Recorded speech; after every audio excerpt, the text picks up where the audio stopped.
onwaarskynlik. Genesis 38 is hierdie vreemde verhaal, wat die verhaal van Josef so 'n bietjie onderbreek. Dit is die verhaal van Juda en Tamar. Hierdie verhaal is vir ons skokkend.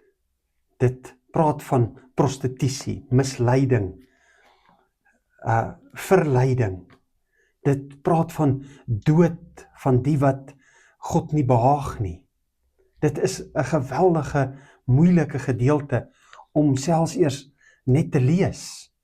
Want vir ons as moderne mens vat dit nie baie nie. Ons het nie nodig om 'n studie te maak van sosio-kulturele agtergrond van die Bybel om te verstaan dat hierdie mense is totaal faalbaar.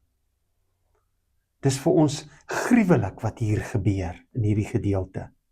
En dan wonder ons, so 'n vreemde gedeelte, en dit lyk asof daar glad nie eers 'n held in hierdie storie is nie. Waar is die held in hierdie storie? Wat is die doel van hierdie storie? Wel, hierdie storie het een ding wat prominent uitstaan.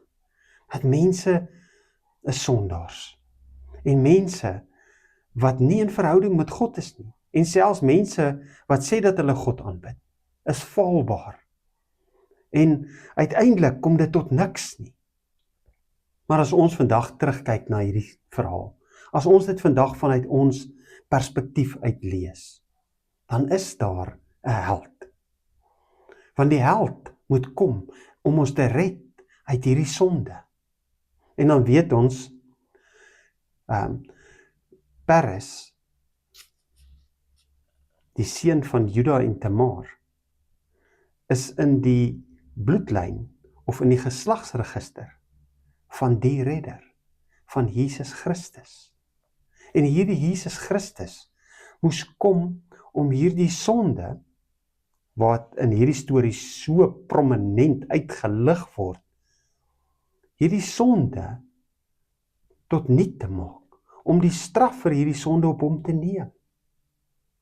Ja, ons hoor altyd, ons is sondaars, maar hier hoor ons ook, daar is 'n redder. God gebruik hierdie faalbare mense om uiteindelik by 'n groot plan uit te kom. Matteus 27 vers 35 sê, hulle het hom gekruisig. Dit klink verskriklik.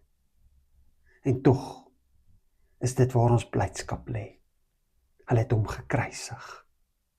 Hy betaal in my plek vir my sonde, sodat ek vry kan wees en kan leef.